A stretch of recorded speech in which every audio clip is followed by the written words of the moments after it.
Hi, everyone. We're just letting everyone into the room, so we will get started in just a moment.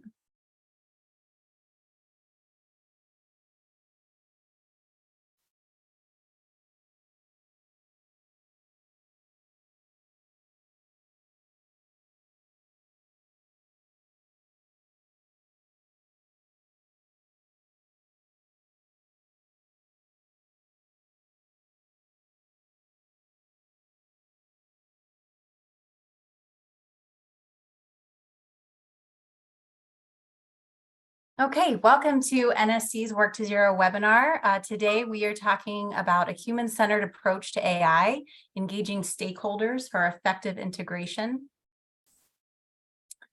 Quick kind of overview of what we're going to talk about. We'll start with some introductions. So who Work to Zero is, who our speakers are, and then we're going to talk about artificial intelligence and do an overview of AI. So what is it? Where do you find it? Where do we see it in the workplace and how it can affect worker safety? And then we're also going to discuss implementations. So what considerations for human-centered AI in the workplace should you be thinking about? So we'll have some speakers talking about work design and some really just interesting facets of that. And then we're going to spend time doing a Q&A. So please get engaged. The chat is disabled, but you should have access to the Q&A tab at the bottom of your Zoom screen. So as we go through the webinar, please use that, put your questions in that, and we'll go through those for the discussion. Another way to get engaged with us is we're going to have a couple polls throughout here. So I think we're going to launch the first one now, and we're just curious about who's in the room. So are you currently using AI at work? Yes, no, or is it something you're interested in? I'm going to take a second and let us know.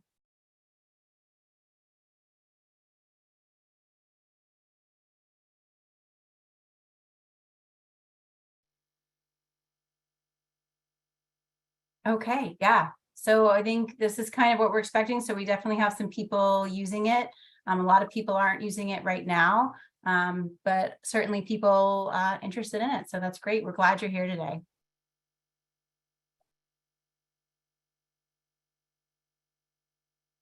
So I will start.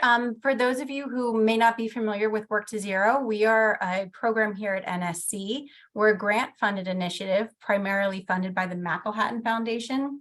And our goal is to eliminate fatality risk with technology. And specifically, we aim to help employers adopt technology solutions. As you can see from these pictures, we've come a long way in our safety approach over the years. We like using these because it's such a good example of some of these hazards. So working at heights, for instance, if we keep a worker's feet on the ground, we're eliminating the risk of falling. And so adopting new safety technology can help design out that risk to the worker. So that's where Work to Zero comes in. That's what we want to help with. We're trying to make innovation more accessible for employers. So what we have is we put together resources. We call this our safety innovation journey. And so when this program started out, we were talking to a lot of employers about what their biggest challenges were to innovation. So I'm going to launch another poll because we're curious about what your challenges are to innovation. So is it your ability to identify the right technology? Is it building the business case? We also know concerns about data privacy, organizational mindset. Maybe it's employee buy-in and support. Maybe you haven't thought about it. So we're curious what your challenges are.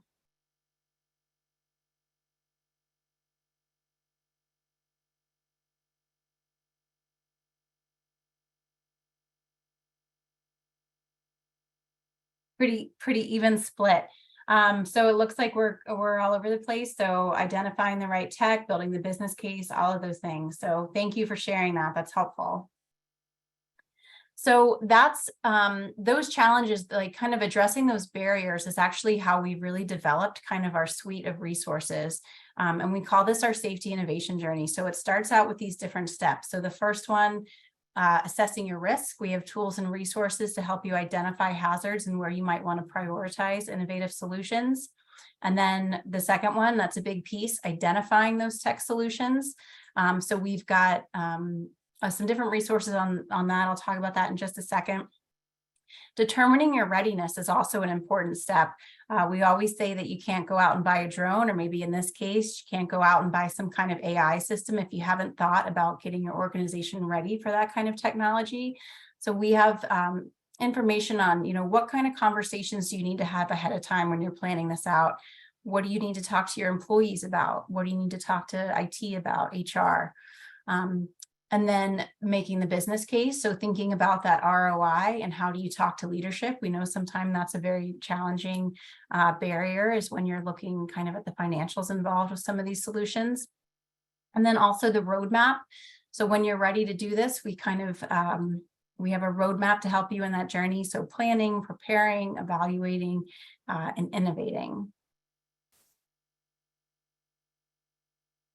So kind of digging into that step 2, identifying tech solutions. So that's one of the reasons that we're here today. So these webinars that we do, as well as some of our other resources that include white papers and case studies and different kind of industry profiles that we put together on the website.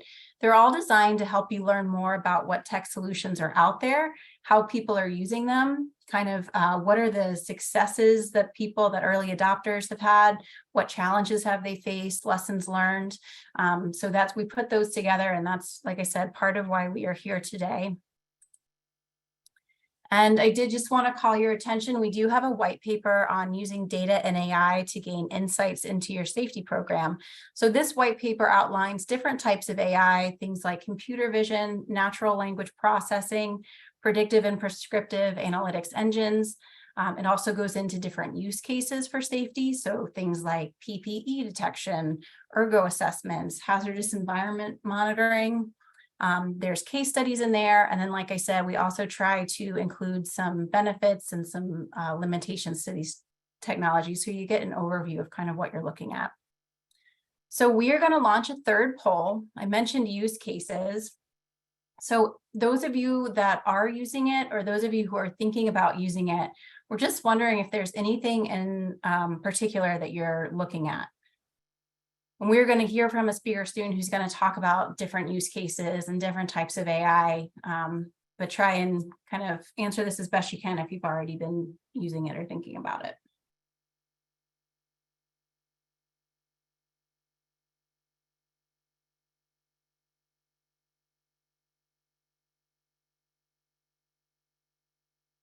Okay, so definitely looks like ergonomic assessments are in the lead.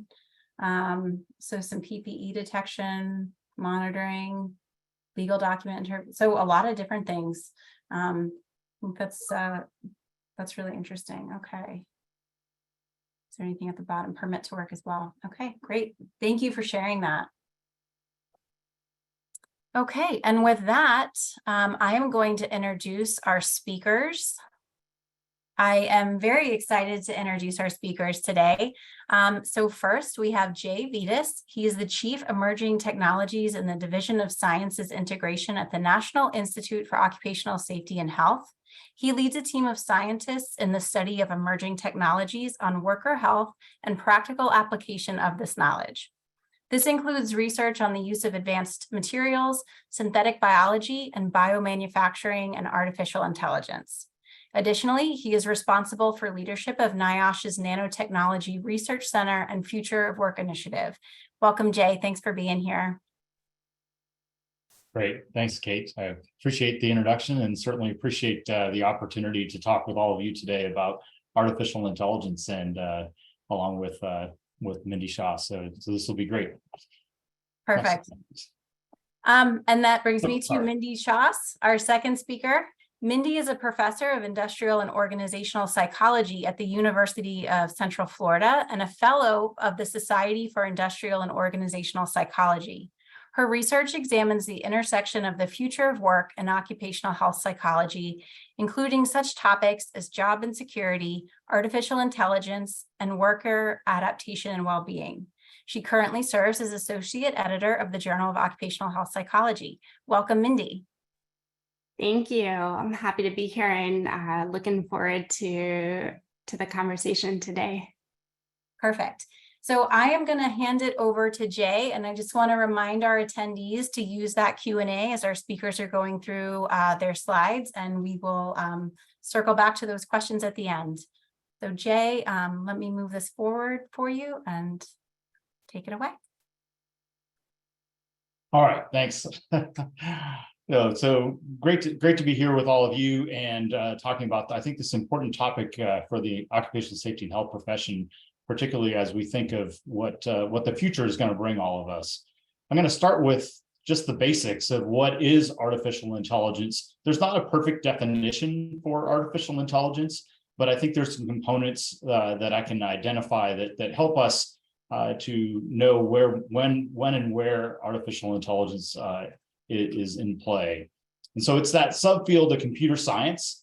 So if you know computer science programmers or data scientists, that those are the people who are sort of working in this particular area to develop programs that essentially make what appear to be smart decisions. I mean, that's really the thought problem that we're dealing with. And it's really, at this point in time, more for narrowly defined problems, but likely will be in the future granted a little bit more opportunity to address more specific or more broader problems. They're essentially what we're taking machines and turning them into perceptive agents that have the ability to act on what they perceive from a data input standpoint. And essentially they mimic, and I emphasize the word mimic, human cognition. I mean, there's really, they don't have personality, they don't have sentience, if you will, but they do look like they are acting in a way that mimics what humans provide in terms of cognition. And some of the components that exist that I think are important to recognize are that they act rationally based upon the data that's been put into these systems. So if the data is corrupted, then the outputs might not be rational to us, but they are rational to the system. They're autonomous. They act essentially without guidance. So someone isn't saying, go forward and do something. I mean, essentially they're allowed to operate autonomously. And they are adaptable. As more data is fed back into the system, they are going to change how they're going to respond to a particular situation. So these are sort of the components that you'd be looking for in any artificial intelligence systems. Next slide. And so why should we care about artificial intelligence? What's the fuss? I think that it really it's about the investments that are occurring with respect to artificial intelligence systems and how they are percolating into our workplaces. And this is only going to increase over time. The private investment of artificial intelligence is up 18 times since 2013. This is taken from the Stanford annual report on artificial intelligence, their annual artificial intelligence index report. Private investment as recently as 2019 was only about $20 billion, now up to $91 billion. And most of this, I'd say a good fraction of this is in the healthcare industry and data services and in finance. But what we're seeing is that companies writ large are really starting to adopt this in any industry. And now about 50 to 60% of companies actually have some sort of artificial platform in the workplace. So most people are now at least connected in some form or fashion, or at least the people you work with as occupational safety and health professionals are working with people that are engaged with these particular systems. The US government is investing in this as well. That has increased. The skills, the demand on AI related workers has been increasing, and this is increasing across all the industrial sectors. And what's interesting is that those AI systems, which used to just be focused in on very specific and narrowly defined problems, are now being able to be more nimble and flexible and addressing really a lot of broader tasks.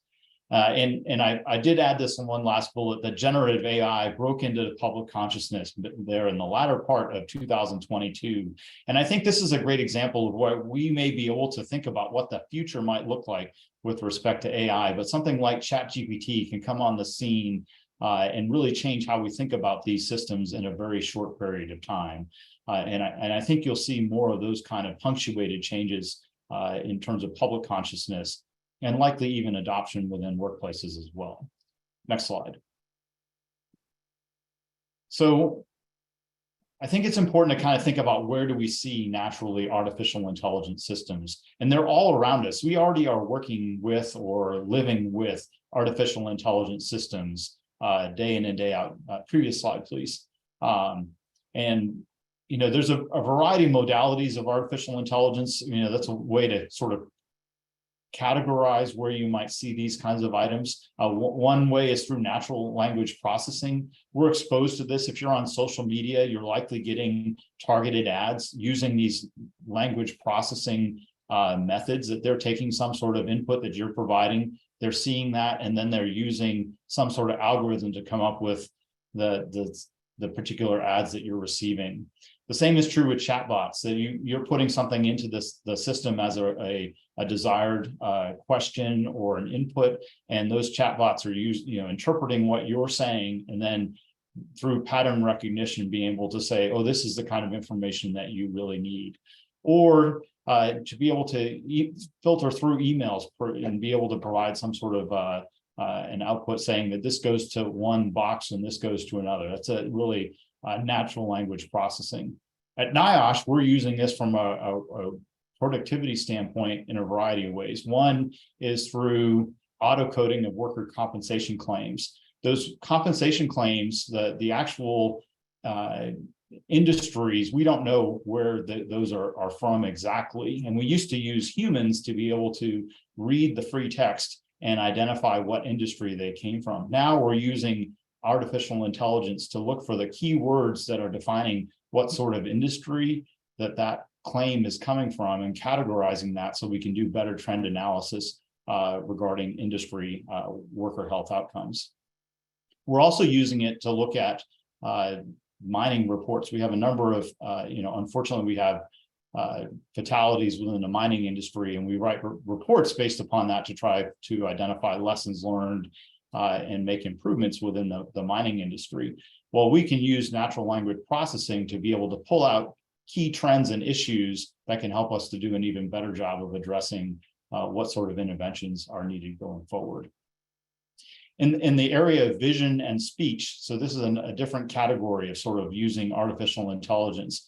Most of us are very commonly exposed to facial recognition when we pull up, let's say, our phone and need access to some sort of a system.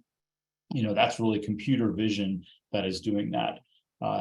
Augmented reality is another way in which artificial intelligence is able to help to know where a picture needs to be placed in relation to some sort of other object, and that computer vision helps to create that augmented reality picture for us. For visual search or computer-aided diagnosis, radiologists are that's probably a good example of where computer-aided diagnosis through computer vision is used. And then most of us are likely familiar with tools such as Siri or Alexa. Those voice assistants use those speech recognition patterns. That's really artificial intelligence, which is driving the responses that those items give to us. And in NIOSH, we're using vision and speech, computer vision we're using for performance of protective materials, looking for a breakthrough of some sort of material instead of quantifying that through older method, where we're outlining that. Now you can use computer vision to know exactly where the breakthrough is occurring and calculate that more effectively. We're able to use electron microscopy combined with computer vision to be able to see where there might be particle deposition on a filter or a slide and identify what that particular particle is in some cases, depending upon the tool, how it's been programmed, and the amount of particle deposition. And then able to categorize nanoscale structures. So looking at, what is the structure itself and the size and the fibril length, for example, using computer vision. It's a large area of artificial intelligence is referred to as machine learning. That's probably a more simplistic way of using artificial intelligence. And it's found in industry looking at fraud detection, like from your credit card, or used in healthcare systems to improve clinical decision support. or to curate entertainment when you're using some sort of streaming service. The pattern recognition of your watching habits are compared to other habits, other people and their habits, and that is used to generate some sort of predictions of what you would like in the future. And then used for predictive maintenance as well as for weather forecasts. At NIOSH, we use that to better predict biomechanical modeling of features for people who are doing manual material lifting or manual material handling, and improving our ability to determine what the load is and the outcomes that might be. We're using that within the mining industry to predict the stability of the ventilation network, as well as to predict for design engineers what the roof sag might be based upon factors that are placed into those models. And then some of the other ones and these are more complicated artificial intelligence systems, are really some of these neural networks, and they can be found in supporting autonomous vehicle control, as well as we use that at NIOSH for determining smart path planning for some of the co-robots that are working alongside humans to ensure there's a reduction in collision. So these are a variety of ways you're going to find it, and the ways that we've been using it at NIOSH. And again, this is the sort of the start to many other uses that will occur going forward. Next slide. Okay, so where are you going to find it likely in the workplace? Well, first off, look for places where there might be some sort of repetitive tasks. This is the primary place that AI is going to provide, I think, great opportunity for improving productivity in the workplace. It might be used for optimizing schedules, like forecasting supply and demand of particular items, or we're familiar with performing route management, such as how we get to one place to another using GPS. Well, that's all artificial intelligence, but there might be some of that going on in your workplace as well, for how vehicles or humans should be routed in terms of where they should be going, and how that timing might occur as well. And then to determine what the productivity levels might be for particular items. This also might be used for predictive maintenance, and this can be used to reduce the amount of maintenance that might occur, or to really it's to optimize when maintenance is going to occur in the workplace. And that might be able to help with improving exposures that might occur from some of these maintenance activities. And then in a lot of ways, you're going to see improved decision making occur as a result of increased amount of data that's fed into these algorithms that then are going to help with in the healthcare, the banking, or legal system. But you're also going to see it occur in some of your workplaces as well. And so these are the kind of places to start looking for where those artificial intelligence systems are essentially being deployed into your workplace. Next slide. And so I think it's also appropriate, and it was great to from the poll information to hear from you where most of you aren't using this in the workplace to improve worker safety and health, but I think you are thinking about how they could be incorporated in there. The future is going to bring where we are able to help with assisting in performance of workplace risk assessments, to feed in some of the data that exists in terms of activities and outcomes, to do a better job of defining what the risk is of an employee and what their exposures might be and what their downstream activities might result as in performance of these activities. The same is true for prediction of safety incidents. Feeding the right kind of data and the right amount of information might help to determine when are you going to see, or where are you going to see the next safety incident in your workplace. You see that already with traffic engineers able to identify where there are likely to be accidents that occur on the roadways. The same can really be applied within your workplace. And then through the use of computer vision in particular, to integrate some of the monitoring systems that you might have to be able to recognize where there might be danger zones, whether there's items that are moving in those particular places, let's say from drone recognition or things along those lines, or it might be vehicle movements that, again, patterns that can be fed into the computer are going to predict where there's going to be where you can identify that a vehicle is likely to hit some other vehicle or person or some sort of other item. or in the PPE use to be able to identify if the human is wearing their PPE. So for example, whether they're wearing a hard hat in some sort of hard hat area or gloves properly when they're supposed to be wearing those gloves, or obviously hearing protection the same way, and being able to provide some sort of output from that along the way. And generally speaking, just to use these systems to improve situational awareness for workers overall. But this potentially comes with some considerations, and I think it's important to recognize those considerations. I'm going to turn it over to Mindy Shoss to talk about those items now going forward. Thanks. Thank you, Jay, for the great lay of the land of AI systems and their opportunities for occupational safety, health, and well-being. And again, thanks everyone for joining and being part of the discussion today. So, as we all know, people are the lifeblood of any organization, and it's people's safety, health, and well-being that occupational health and safety professionals are trying to protect. So in this regard, I wanted to add to our ongoing conversation by highlighting some important considerations for what could be considered human-centered AI in the workplace. And these involve, but certainly are not limited to work design, identity and fear, and process considerations. Next slide, please. So work design considerations reflect the idea that how people are going to react and use AI in the workplace will depend a lot on what the role of these systems are.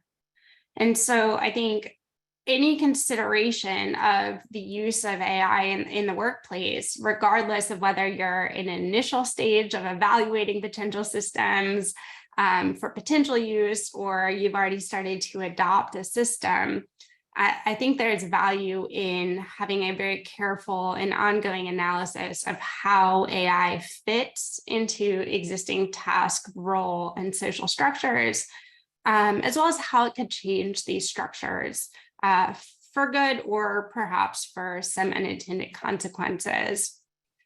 So in the table, there are some potential questions to consider and evaluate. For example, does AI complement tasks? Is AI being used as a tool to give people more information, more quickly information, better organized and more useful information?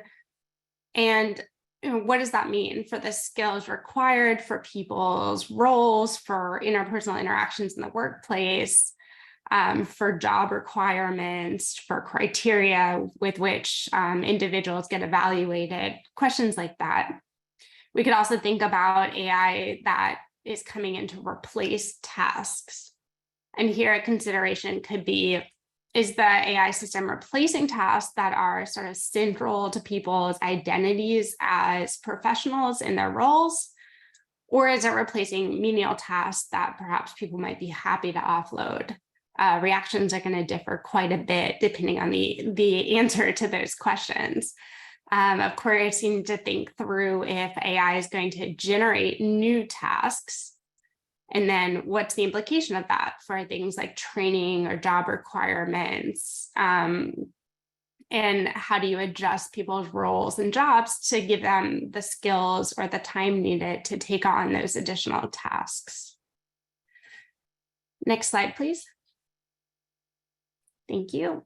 And related to these questions are issues of identity and also fears that people have. And so Charles Hewlin is an industrial organizational psychologist who is studying unemployment and came to this conclusion, the quote that's on the slide. In the United States and other nations in the industrialized world, our work defines us. You are what you do. To do nothing is to be nothing. Just as doing nothing negates our humanity, we are defined privately and socially by our work.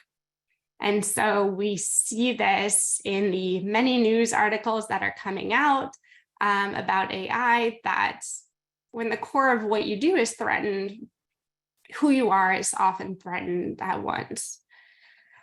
And so companies that are bringing AI into the workplace not only have to attend to perhaps fears or concerns about what that means in the particular workplace, but also a lot of fears and anxieties that are coming from outside of the workplace, from people reading and being aware of the general narratives about AI and its use. Certainly, a big issue is worry over potential job loss.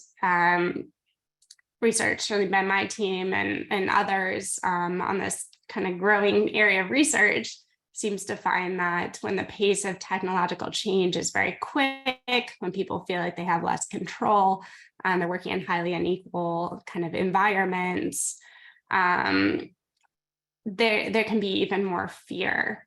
And so it suggests that bringing AI systems into the workplace is going to require a specific strategy around how to address some of these concerns. And of course, if you've been reading any of the news about AI, there's also issues certainly of bias and trust and privacy, dependency, correctability of decisions of AI. So there's got to be a lot of human considerations when you're adopting these kind of systems, and sensitivity to the broader narrative about this. Next slide, please. And this leads me to process considerations. So a human-centered view of AI would include humans in every step of the AI process, from designing systems, developing them, deploying them, maintaining them, basically building in humans into each part of the system so that there are opportunities to stop, redirect, slow down, or otherwise address concerns with the system as the system emerges and changes over time. And basically, the crux is involving a bunch of human stakeholders into thinking about how do we maximize the benefits and the opportunities of this technology while making sure that we're aware of and we minimize potential unintended effects. So I will stop there, and we're really interested to hear your questions and have a good chat about all the different considerations that come along with AI. That's great, Mindy. Thank you so much. I think this is really interesting, and you both brought such an interesting kind of perspective to this. Like you said, Jake gave us the kind of lay of the land. We're seeing these use cases. And then I really appreciate your comments about these considerations when it comes to implementation. I feel like that's something we focus on, because that's what a lot of the kind of questions we hear is like, I know this is out there. It's like, I have a hazard, there's a solution, but I don't know how to go about making these things work together. So I think this is really interesting. So just a reminder to everybody, there's that Q&A tab. So put your questions in there and we'll get going. Let's see, look at these, open up here to start.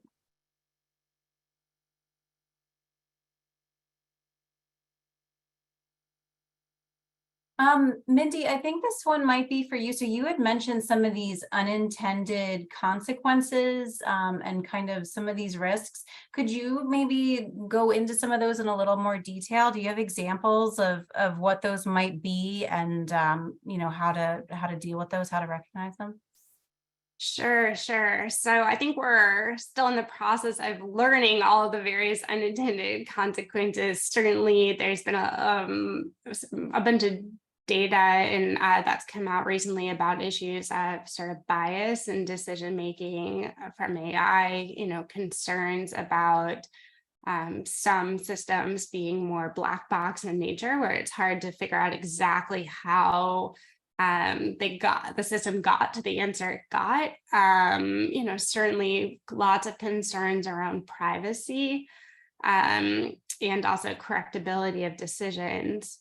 But there's also unintended consequences that may not come to mind at first, but seem to be kind of growing issues about just how workers react to these systems being employed. And so there's a really interesting study, a bunch of interviews done in Germany with loan officers who basically had used substitutive AI. So it was making decisions instead of the loan officers. And that study found that officers were occasionally sort of playing with the data to get the kind of outcome that they thought was most appropriate based on their own expertise. So I think, more broadly, if we look at AI as a case of workplace change, then thinking about the implementation is really important, and thinking about, gradual implementation, creating safe spaces for people to try out these systems, see how they work, give a lot of feedback. All those things are really important and are going to shape, outcomes that are important, like retention, turnover, and work stress. That's interesting. And what about like the roles? What role does leadership play in this? What role does health and safety supervisors play in this? How do you see that coming? Who's responsible for all these pieces? Yeah, so I'll be curious about Jay's reaction to this question as well. But from my perspective, I think there's a responsibility to provide a lot of communication, to really communicate, okay, what are we trying to accomplish with these kind of systems? How do we know if we've accomplished this? To recognize that people probably do have fears about these systems that come, again, some from how it's implemented in the job, but others just from society, from what we see and what to watch and what we hear, and to create safe spaces to listen to people as we adopt these systems, to create opportunities to slow down or walk back or request changes, again, to put people really at the center. Yeah, I think that's a great answer, Mindy, in terms of the things that folks should be thinking about. I think it will emerge as to how to define roles more specifically. I think the best systems are done where there's a disciplinary approach to these particular problems.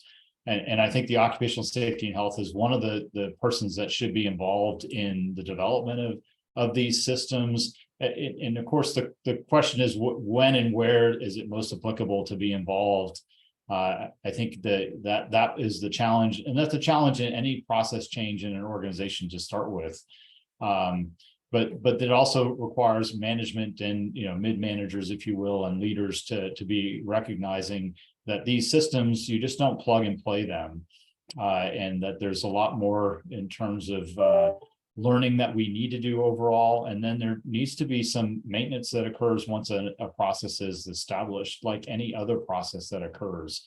And so that I hate to say garbage in, garbage out, but that's, as the system is brought online, hopefully there's good data that's used to be able to create the outputs that you're looking for.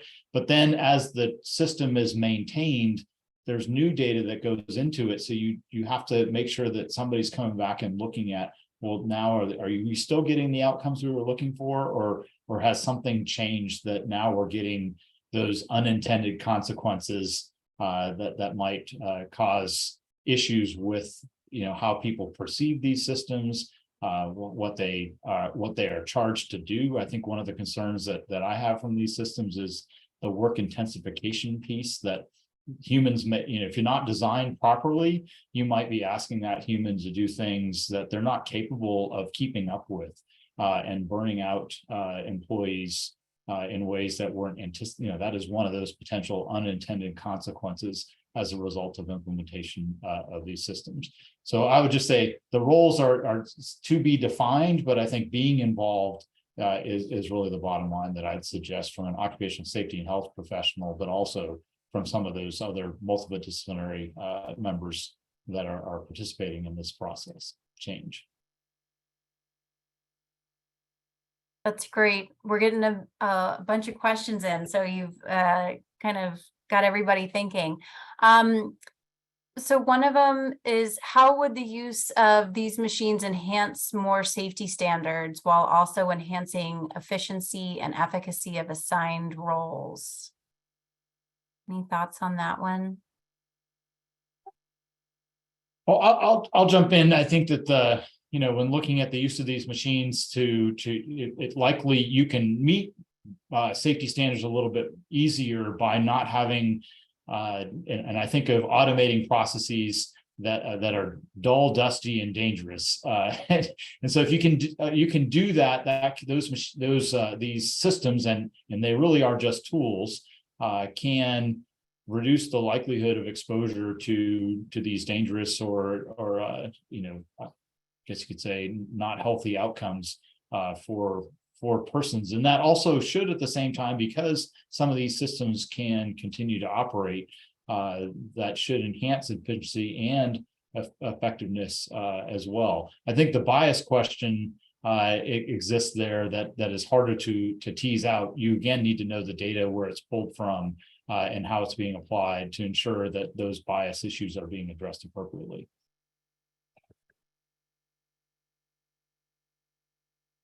There's another one. As a supervisor, I feel as though AI would be extremely beneficial to risk analysis and even the process of the 5 whys and root cause.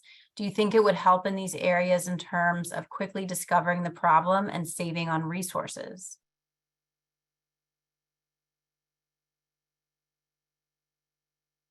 You want me to take that one as well? I can jump in. Go for it. Yeah, no, I think that again, with the right amount of data that might already exist. I mean, so this is the challenge that will exist for occupational safety and health professionals: is, do you already have the data, and what sort of form is that data, and is the data robust enough to be able to analyze it in a way to achieve the outcomes that you're looking for? If you have that, then I think you're spot on, Luke, in terms of trying to address these kinds of issues more effectively and consistently across an organization. So I think it's a great way to be using these kind of tools to be able to improve safety in the workplace. Yeah, I agree. And actually, I was just gonna mention too that I think the NSC report that you all published on this had some good examples of that kind of use, particularly where data was difficult to capture, or it was, every group had their own sort of set of data reports, and it was a process that took a long time. And so the extent to which you can analyze data quickly, that's great. But ultimately, what to make of that data and what to make of that analysis then is going to require people to interpret it and try to understand the broader context and the extent to which that needs to be applied to the problem at hand. I think, yeah, that's interesting. That kind of, a lot of the questions, I imagine maybe you both get this question a lot too, but we hear people, saying, is this going to take my job? And so it's interesting to hear you kind of talk about that, how it can be used, but how we still need people involved. Any other thoughts on that? I know that's a kind of a big question. Yeah, I think actually Jay kind of hit the nail on the head when you talked about work intensification. So to me, I think, there's always questions about work disruption and jobs, and there's just so much speculation too out there that it's hard to know. My personal view is that I think expertise is always valuable, and a knowledge of context, and that's valuable. But again, I think Jay also made a really good point that, it's not only will AI take my job, but what will AI do to the quality of my job? And here I think there's opportunities for really beneficial impacts, as well as some potential, concerns about the systems, depending on how they're implemented. Yeah, and I think that particularly, I'd say, like in the occupational safety and the health profession, will AI take our jobs? I don't think so. But I think that those who potentially are not aware of these tools and how to use them will likely be less hireable than those who are aware and can use those particular tools. And I think the same is true for a lot of different professions. It's not, will physicians lose their job? They will likely continue to have jobs, but the physicians that know how to use and exploit the use of AI to improve healthcare more effectively are likely going to be in demand more than those that do not. So that's where I would say that encourage people to understand how to incorporate. You don't need to be experts on how to program or how to necessarily maintain these systems, but you certainly need to know how they work and where you can use them to improve your workplace. There's a question in the chat. I think this is interesting, maybe kind of another way of looking at this. But the question is, how can we encourage employees to use AI for productivity purposes and not simply to take shortcuts? Thoughts on that? Well, I'll start off by saying that I think that ChatGPT has given us a good example of this, right? So I think it gets to be deliberate about how to think about using these systems in ways that help to make us more efficient and effective, but also at the same time recognizing that there's probably key tools that we need to, or key understanding of these systems that we need to understand to make sure that we don't use them improperly. So, for example, with ChatGPT, you can have them put out, let's say, a respiratory, design me a respiratory protection program, or give me a safety SOP for this particular activity. The issue is that how do you know it's providing you something that's good? And so you need the critical thinking skills to be able to look and evaluate that. One example that it will produce references, like ask it to produce references for you.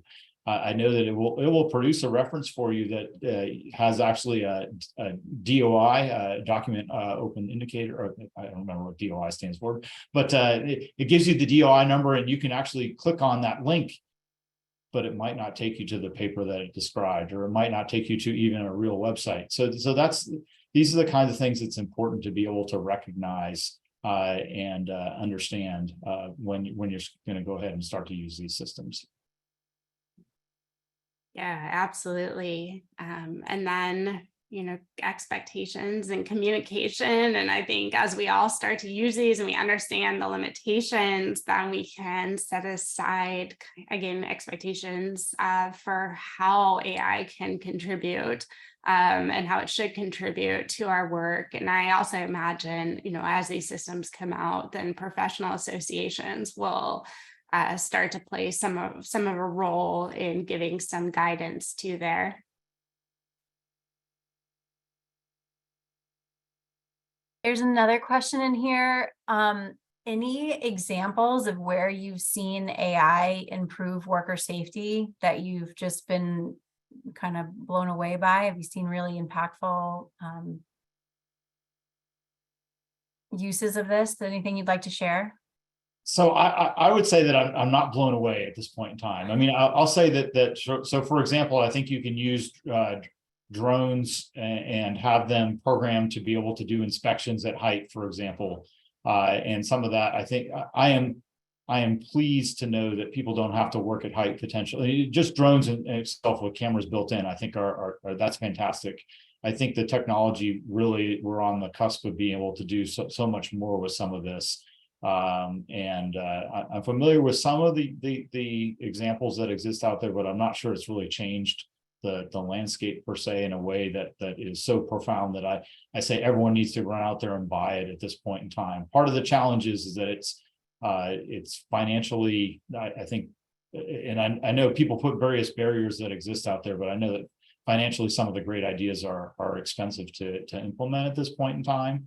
But I'm always interested in learning from a NIOSH perspective how to make sure that we're communicating some of those best examples. So I welcome sharing with us where you've seen some of this that really is significant.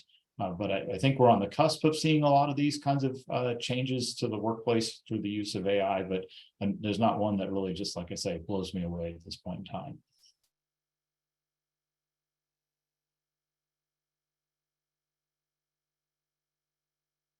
How do you feel AI may change safety trainings? Any thoughts on that? What that might look like? For those people who are teaching safety, do you think it's going to factor in to what they're doing? Well, I know, for example, that you can use augmented reality to run people through training.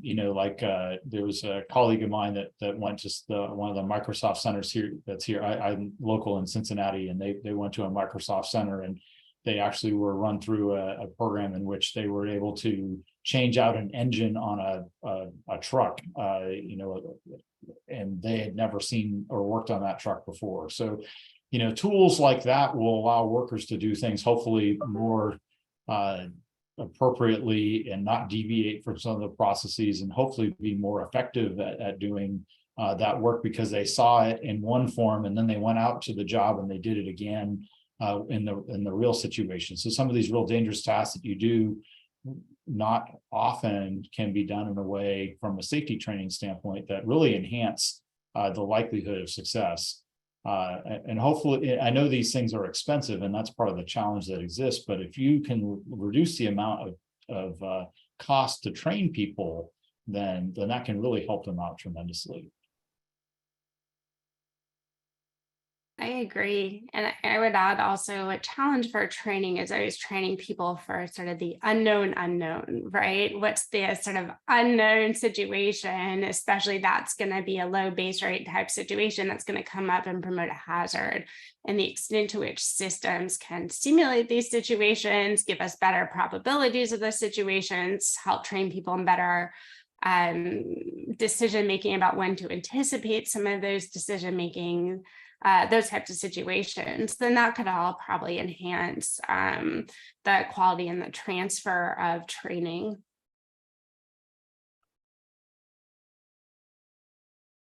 There's a question in here. This one's kind of specific. So maybe Jay, do you have any experience with using AI for ergonomics? And I can read through this. So this person in particular is wondering if you think, we could use AI to bolster ergonomic safety, and if on site, can it be used to gather data, biometric data of workers in real time that could then be analyzed and notify you when overexertion is a risk? So I think the answer is it is possible to do something along those lines. I know Jack Liu, he's one of our researchers that uses artificial intelligence for biomechanical modeling, and use of exoskeletons that go along with these tools can do that. And those exoskeletons are doing that real-time predictive modeling to ensure that they are not overexertion, or that the exoskeleton isn't causing more harm. But at the same time, I don't know where that is in terms of its validity to put out in the workplace to ensure we're not harming workers per se. So, but I can follow up with you if desired. You can send me a note, and I'll get a more accurate answer from Jack on where we are with some of that. And I'll also say for that attendee, I know the MSD Solutions Lab here at NSC is actually working on something. They're coming out with kind of an emerging issues, AI and how it can be used for MSD. So kind of not sure when that's coming out, but keep an eye out for it, and we can hopefully follow up with you on that as well. And another exciting area that I think is, again, very close to helping out workers significantly. And then I think we have time for two more questions. So there's one here. There's a few questions that get back to some of the biases, Mindy, that I think you were mentioning. So this one, for instance, says, when using a data set that was generated from AI trained models, how do we know that it's representative and doesn't include harmful biases? Yeah, this is a tremendously important question. I think certainly the garbage in, garbage out framework of thinking about it, you want to make sure it's based on, to the best of your knowledge or the knowledge of stakeholders involved in this process, based on reliable and valid data that's relevant to what the model is going to be used for. But then I would suggest that you really build a team of folks, stakeholders from lots of different backgrounds, people impacted by the decision, people with a variety of different kind of expertise to regularly evaluate the types of models and to try to, think about the types of biases that might be in those models and how you would kind of know and keep tabs on whether those are becoming issues.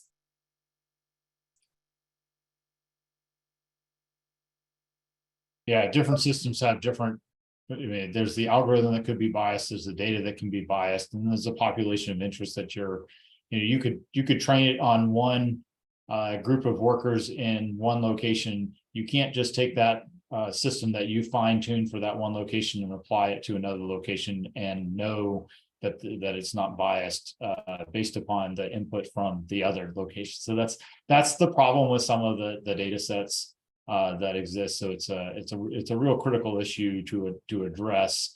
Part of it again is looking at outcomes to make sure that you're getting what you were looking for. And there's just a follow-up note in here.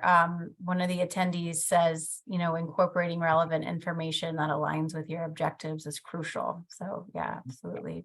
Kind of following up what you're saying. So we'll end with one more question, kind of looking ahead. We've talked about how rapidly this technology is changing, and also, we're hearing about it more because of things in the news. But what are the next steps? What does the future look like? How do we kind of prepare for it? Any thoughts on that? What are the next steps with AI? I think it's so for me and our researchers at NIOSH, it's to continue to be aware of what's going on in these areas and to promote the engagement of occupational safety and health professionals with the computer scientists and data scientists that are putting together these programs, and recognize that the conversation is really necessary through management and leadership, that there are potential negative outcomes that can occur, and there's so many benefits that can occur, but if it's not designed with the human in mind, that there can be some worker issues that exist, and how do we anticipate those and be prepared for those, and come up with interventions and risk assessments, much like the processes that have been endured through occupational safety and health training already. Yeah, I agree completely. I think there's tremendous opportunity if we can get occupational health and safety professionals in the room and to have a voice in the systems that are being developed, how they're being maintained, how they're being implemented. Also, I see that the last Q&A about sort of even training professionals, how we train folks to use these systems, how we ensure that they're using systems in a safe way that continues to benefit sort of human welfare.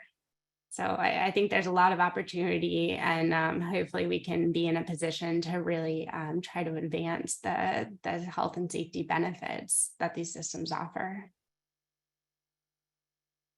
That is great. Thank you both so much for joining us today. Really appreciate you sharing all your insight into this topic. Thank you to the attendees. We had a lot of questions coming into the chat. That's great. There's a couple in there to follow up on, and so we will keep that information. If you're interested, this is recorded and will be available on our YouTube page probably next week. So keep an eye out for that. And then I think we're just going to launch one more poll. We usually like to end these. If there's anything in particular that you are interested in for our next webinar, let us know. So we'll leave this up for a second. Please answer that on your way out. Thank you again, everybody.